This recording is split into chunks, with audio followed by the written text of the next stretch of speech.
앞에서 나의 일을 증언한 것 같이 로마에서도 증언하여야 하리라 하시니라. 아멘. 인사하십니다. 3일 동안 잘 지내셨습니까? 평안하셨습니까? 예, 들으신 줄 믿고 오늘 본문을 기초로 바울의 공의를 주목하여 라는 제목으로 함께 은혜를 나누고자 합니다. 오늘 본문 23장 전체를 같이 함께 나눌 건데요. 이 1절에 보면 바울이 공의를 주목하여 이르되 여러분 형제들아 오늘까지 나는 범사의 양심을 따라 하나님을 섬겼노라 하거늘 이렇게 말씀합니다. 구약 성경에 보면 에스라 책이 있습니다. 에스라는 여성 선지자입니다. 여성 이름을 딴 이 책 에스라는 1장부터 10장까지 있습니다. 에스라가 남성이죠. 제가 죄송합니다. 에스더가 여성이고 에스라가 남성이지요.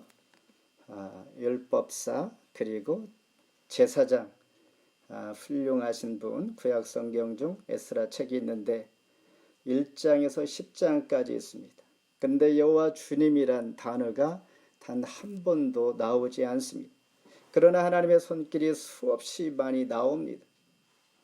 이처럼 사도행전 23장도 유대인들의 박해가 더욱 치밀해지고 공의에서 종교 재판을 통하여 처형하려는 상황 속에서 보이지 아니하시는 하나님의 손길을 우리가 보게 됩니다.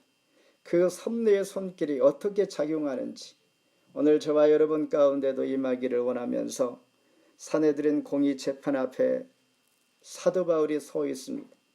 상황을 위기를 지혜롭게 잘 모면해 갑니다. 그리고 그 다음날 더 큰 위기에 봉착하는 바울. 일부 유대인들은 바울을 살해하려는 음모까지 결의하고 예기치 못한 일들이 벌어지게 됩니다. 그러나 하나님 편에서 볼 때 또한 예기치 못한 하나님의 섭리와 손길이 벌어지게 됩니다. 자신들의 뜻대로 행동하며 마치 하나님이 없는 것처럼 자기들의 열심이 하나님을 떠난 하나님의 뜻이 아닌 열심과 맹신을 넘어서 광신으로 돌변한 분별력이 있는 신앙이 필요한 상황을 우리에게 보여주고 오늘 말씀을 통하여 여전히 사도 바울을 보호하시는 하나님이 저와 여러분의 가정과 교회에 이런 은혜가 있기를 소망하면서 말씀 가운데 함께 은혜의 시간 되기를 바랍니다. 첫 번째, 양심 따라 주를 섬겼다고 고백하는 사도 바울을 봅니다. 우리 1절 같이 한번 읽습니다. 바울이 공의를 주목하여 이르되 범사의 양심을 따라 하나님을 섬겼노라 하거늘 그랬습니다. 바울은 공의를 주목하면서라고 이렇게 말씀이 시작이 됩니다. 여러분, 재판석 앞에 공의를 주목하면서 모든 사람들의 관심을 집중시키는 행위입니다. 그러면서 사도 바울은 1절에 읽은 것처럼 여러분 형제들아 라고 이렇게 말합니다.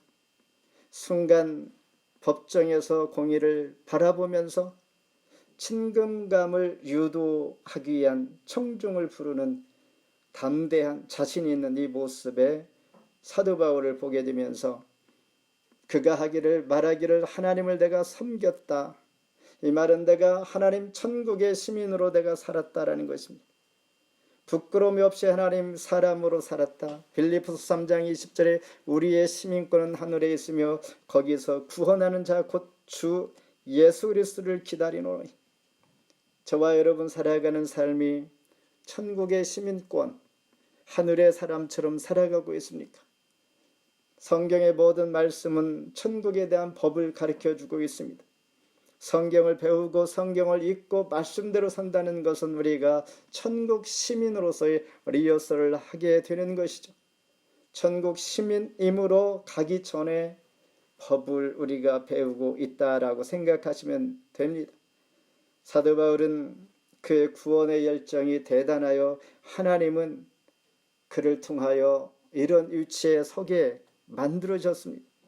70명의 사내들인 장로들 앞에서 복음을 담대히 전할 수 있고 부활 소식을 전할 수 있게 되면 사도 바울이 이런 상황, 이런 기회를 어찌 만들겠습니까?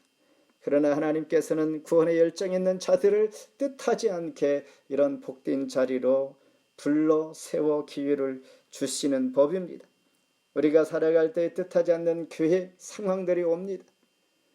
내가 계획하고 노력해도 될 수 없는 일들이 하나님의 섭리 가운데 귀한 자리에 서게 될 때가 많이 있다는 것입니다. 2절에 보면 공의의 의장인 대제사장 아나니아는 바울의 입을 치라 이렇게 말합니다. 왜 그렇습니까? 사도 바울이 부활 소식을 전하기 때문입니다. 마치 대제사장 즉 공회의 의장이 사도 바울을 입을 치라 하는 것, 예수님도 이러한 상황을 경험하게 되는데 요한복음 18장 22절에 아랫사람 하나가 손으로 예수를 쳐 이르되 너희가 대제사장에게 이같이 대답하느냐 하니, 주님이 당하신, 법정에서 당하신 이 모습을 사도 바울을 통하여 우리가 다시 생각하게 하고 재현시키는 모습을 보게 됩니다. 공의원들은 평범한 제사장들로 구성이 되어 있는데 이들은 겉과 속이 다른 사람들이었습니다. 평민들을 기만하고 약한 자를 압제하고 야비한 무법의 권세자들이었던 것이죠. 특히나 바리새인들, 보수적인 전통적인 믿음이 있는 율법주의자들, 그들은 계율을 지키라고 강요하지만 자기 자신들은 율법과 거리가 먼 자들이었습니다. 이것을 보고 사도 바울은 3절에서 이렇게 말합니다. 회칠한 담이여 하나님이 너를 치시리로다. 나를 율법대로 심판하나 율법을 어기고 나를 치라. 회칠한 담은 벽 속에 냄새나는 시체가 있는데 겉에는 하얀 회칠을 하는 것입니다. 겉보기에는 알 수가 없지만 속은 썩어 있는 이 모습을 비유해서 사도 바울은 말하고 있죠.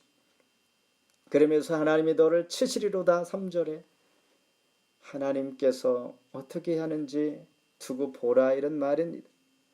범사의 양심을 따라 하나님을 섬겼던 사도 바울, 왜 그들이 원치 아니하고 싫어하고 핍박하고 모욕을 줌에도 불구하고 공의원 그들 앞에서 하나님의 부활의 소식 복음을 전했을까라는 것입니다.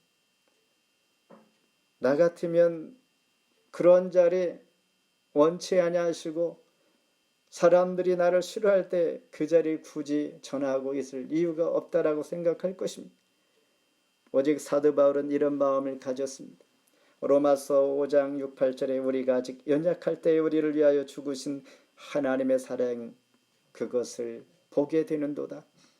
예수 그리스도께서 십자가에 달려 돌아가심으로 하나님께서 우리를 사랑하시는 그 사랑의 확증을 보게 되었다. 독생자들이 죽기까지 한 그 사랑을 생각하니 공의원들 앞에 모욕을 당함에도 불구하고 복음을 담대히 전하는 사도 바울을 보면서 오늘 우리는 복음을 위하여 내 자신을 너무나 도사리고 그런 자리를 피하고 나만을 위한 아니란 생각할 때가 많이 있는데 찔림을 받게 되면서 하나님, 이러한 열정 100분의 1이라도 또한 하나님을 만난 첫사랑, 뜨거운 사랑, 믿음 하나님 잃지 않게 주시옵소서. 이런 마음이 우리 안에 늘 있어야 할 줄 압니다. 두 번째는 그날 밤에 나타난 예수님 11절 같이 한번 읽습니다. 또 읽습니다. 그날 밤에 주께서 바울 곁에 서서 이러시되 담대하라. 너희가 예루살렘에서 나의 증언한 것 같이 로마에서도 증언하여 하리라 하시니라. 스데반 집사가 순교할 때 하나님께서는 하늘에서 변호사 역할, 재판 역할을 다 하셨습니다. 이런 모습처럼 오늘 하늘에서 사도 바울을 바라보면서 하나님께서 말씀하시고 나타나서 담대하라. 예루살렘에서 지금 증언하는 것처럼 너희가 로마에서도 증언해야 할 것이다. 앞으로도 이렇게 증언해야 할 것이다.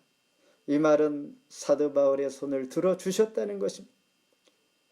사도 바울을 모욕하고 죄인처럼 취급하는 그들 앞에서 사도 바울은 무지하라고 죄가 없다라고 하나님께서 선언해 주시는 말씀입니다. 인정해 주신다는 것입니다. 세상이 아무리 그럴지라도 하나님 나를 믿어주시고 나의 진실한 마음을 인정해 주시는 하나님, 그런 하나님을 여러분 모시고 또한 만나 함께 동행하는 줄 믿습니다. 그런 마음으로 오늘도 이 말씀 가운데 도전이 되기를 바랍니다. 주님은 사도 바울이 중요한 상황에서, 어려운 상황에서 꼭 필요할 때에 꼭 나타나셔서 이렇게 위로의 말씀을 주십니다. 그럴 때마다 사도 바울은 담대함을 잃지 않습니다. 2절에 대제사장 아나니아는 공정한 재판을 무시합니다. 바울의 입을 치라 명했지만 3절에 바울은 이 말에 두려워하지 아니하고 담대하게 대제사장을 향하여 회칠한 무덤이라. 얼마나 담대합니까? 보통 심장으로 이렇게 말할 수가 있겠습니까? 6절에 바울을 기소할 때 부활 신앙 때문에 기소하려고 합니다. 예수가 부활했다니 그들이 믿지 않는 것이죠. 마땅히 믿어야 할 율법 전문가들이, 율법을 강조하는 자들이 믿지 않으니 세상이 참 이상할 뿐이었습니다. 7절에 보면 공의원들은 양분됩니다. 바리새인들과 사두개인들, 자기네들끼리 두 파가 있다는 것입니다. 바리새인들은 부활을 믿습니다. 그러나 사두개인들은 부활을 믿지 않습니다. 사회적으로, 정치적으로, 종교적으로 명예와 존경을 받는 대단한 율법 때문에 죽고 살고 하는 이들이, 어떤 이들은 부활을 믿지 않고 어떤 부활을 믿고 이해가 되지 않는 부분들, 그래서 사도 바울은 회칠한 무덤이다 이렇게 말하고 있는 것이죠. 이와 같이 예측할 수 없는 상황들이 사도 바울에게 몰려오고 위협적인 상황들이 펼쳐질 때에 예측할 수 없는 상황 가운데 주님께서 나타나시고 용기를 주셨다는 것입니다. 고린도 교회를 복음을 전도할 때에 많이 어려울 때에 하나님 또한 나타나셨습니다. 다메섹 도상에서 믿는 사람들을 압박하고 또한 핍박하여서 예루살렘으로 데려가 죽게 하려고 할 때에 다메섹 도상에서 만나 주신 주님, 또한 트로이에서 마게도냐 사람이 와서 우리를 도우라 손짓할 때에 아시아를 향하여 복음을 전도하기에 가려고 했다가 다시 유럽으로 발길을 돌렸던, 이것도 바로 주님께서 그에게 나타나 그 청년이 부르는 곳으로 가서 도우라 말씀하신 것이죠. 이렇게 우리가 살아가는 세상, 때로는 어두운 밤을 맞이할 때가 있습니다. 힘들고 어려울 때에, 앞이 보이지 아니할 때에, 소망이 없어 보일 때, 대안이 없어 보일 때에 하나님을 간절히 찾기를 원합니다. 그 순간이 하나님 찾아오시는 시간입니다. 하나님 만나는 순간입니다. 그러므로 우리는 믿는 자들은 낙심치 않습니다. 담대하며 사도 바울을 만나 주었던 하나님, 저와 여러분들이 그분을 만나 여기까지 온 것 아니겠습니까? 믿는 자들에게는 담대함과 소망이 늘 있다는 것이죠. 마지막으로 결박 사유가 없음을 발견하게 됩니다. 29절입니다. 읽습니다. 구발하는 것이 그들의 율법 문제에 관한 것뿐이요 한 가지도 죽이거나 결박할 사유가 없음을 발견하였나니라. 무엇을 발견했습니까? 사도 바울이 무지하다는 것을 발견했습니다. 여기까지 보면 사도 바울을 돕는 자는 매우 극소수였습니다. 모든 대다수의 사람들은 사도 바울의 적이었습니다. 위협적인 존재였던 것이죠. 21절에 보면 사도 바울을 죽이기 전에는 먹지도 않겠다고 서원했던 유대인 40명의 조직적인 암살단이 기다리고 있었습니다. 얼마나 무섭습니까? 생명의 위협 가운데 서 있는 사도 바울, 29절 읽은 것처럼 무주가 다시 한번 입증되는 상황. 하나님께서 사도 바울에게 이렇게 말씀하셨습니다. 담대하라, 내가 너와 함께하리라. 그리고 천부장이 그가 무지하니 결박할 사유가 없다라고 선언한 것이죠. 그러면서 하나님의 섭리와 손길을 쭉 말씀을 통하여 보면 예상치 못한 일들이 벌어집니다. 16절에 어떤 일이 일어납니까? 16절 같이 읽습니다. 바울의 생질이 그들의 매복하여 있다 함을 듣고 와서 영내에 들어가 바울에게 알린지라. 사도 바울에게는 가족이 별로 소개되지 않습니다. 한두 번 정도 성경에서 소개되는데 로마서 16장 7절 11절. 아마도 그의 아버지가 바리새인이었기 때문에 그 누이가 있습니다. 그러므로 사도 바울의 누이의 아들, 조카 생질이 지금 본문에서 갑자기 소개가 되는 것입니다.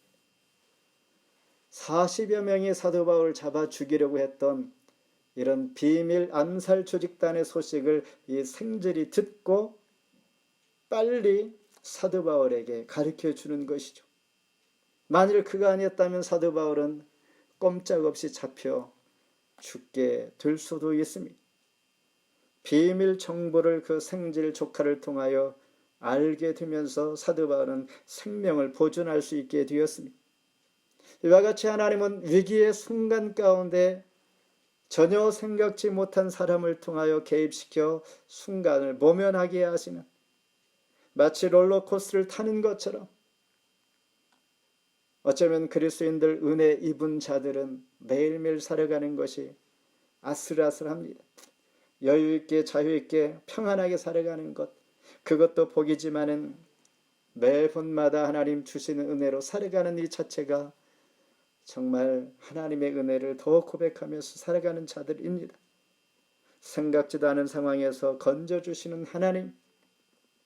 17절에서는 또 생각지 않은 분을 만나게 됩니다. 17절 시작. 바울이 한 백부장을 청하여 이르되 이 청년을 천부장에게로 인도하라. 그에게 무슨 할 말이 있다 하니. 그래서 갑자기 천부장이 등장합니다. 전혀 알지 못했던 자입니다. 새로운 뉴스입니다. 신앙이 있는 자도 아니었습니다.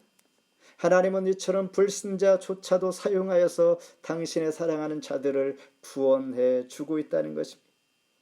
이렇게 멋진 하나님을 우리는 보게 됩니다. 23, 24절에 돈도 안 주었는데 바울을 태울 말까지 준비합니다. 안전한 지역으로 보내라고 말합니다. 얼마나 놀라운 일입니까? 26절로 30절까지는 시키지도 않았는데 천부장이 총독에게 편지까지 씁니다. 변호까지 해주는 것입니다. 왜 그렇습니까? 간단한 것이죠. 사도 바울을 너는 예루살렘 여기에서 증언하는 것, 무엇을 증언? 예수 그리스도를 부활하셨습니다. 이 증언한 것처럼 로마로 가서 증언해야 하리라 했기 때문입니다. 이 말은 무슨 말입니까? 사명이 있는 자들은 죽지 않습니다. 주의 사명을 가지고 주의 일을 하고자 하는 자는 하나님께서 버리지 않는다는 것입니다. 피할 길을 주시고 길을 열어주시고 반드시 살 길을 주신다는 것입니다.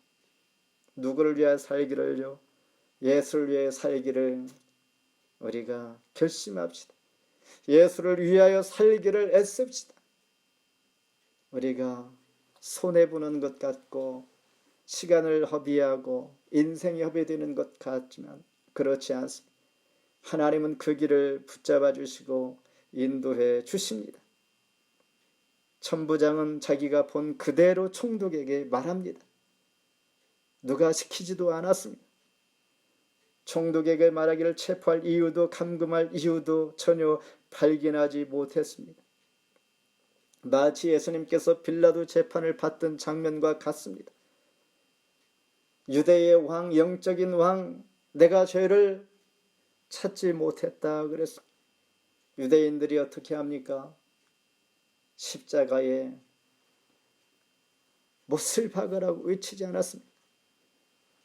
이런 이야기, 예수님의 이야기를 지금 동일한 패턴으로 보는 것 같습니다. 하나님의 사람들은 이렇게 살아가는 것을 우리가 경험하게 되면서 오늘 우리의 삶은 어떻습니까? 말씀을 뵙습니다. 애굽을 떠나 가나안 땅으로 향하던 이스라엘 백성들을 보호하신 하나님, 홍해를 가릅니다. 애굽 군대를 수장시킵니다. 불과 구름 기둥으로 인도하시고 만나와 메추라기로 먹여주시고 반석에서 물을 내어 마시게 하셨습니다. 이런 계획과 섭리 놀라우신 하나님, 오늘 사도 바울이 70명 되는 공연 앞에서 담대하게 복음을 전할 때에 또한 밤에 나타나 인정하시는 주님, 어려울 때마다 나타나서 위로해 주시고 힘을 주시는, 그리고 하늘에서 변호해 주시고 재판해 주신다는 사실입니다. 우리 주변에 또한 내가 애써서 만든 사람 없을지라도 하나님께서 나와 함께 한다는 사실을 기억합시다. 하나님께서 함께 하시면 우리의 계획과 생각보다 철저하고 분명하게 차질이 없이 하나님 인도하시는 줄 믿습니다. 하나님께서 어떻게 말씀하십니까? 하늘에서 No guilty 이렇게 말씀하시죠. 결박할 사유가 없다라고. 뜻하지 않게 그의 생질 조카와 천부장을 만나 돕게 하시고 개입시켜서 사도 바울에게 여기에서 증언한 것처럼 로마에서도 증언해야 하므로 사명인 자 죽지 않게 지켜주시는 사도 바울의 존재 이유를 그는 알았을 것입니다. 오늘 저와 여러분도 사도 바울처럼 오늘 살아가는 이유, 오늘 이곳에 있는 존재 이유, 왜 내가 있는가, 왜 나를 통하여 하나님 나를 부르셨는가, 그 존재의 의미를 생각해 보시길 바랍니다. 분명히 있는 것이죠. 하나님의 법을 따르는 하늘 백성의 법, 하나님의 법대로 살기를 소원하고 작정하는 자, 부활 소망을 누리는 자, 하나님 보시며 하늘에서 죄가 없다 말씀하시면서 세상의 법으로 감히 판결할 수 없는 온전한 자로 하나님 오늘도 인도해 주실 줄 믿습니다. 그럼 소망이 저와 여러분 가운데 있기를 주의 이름으로 축원합니다. 기도하겠습니다. 하나님 감사합니다.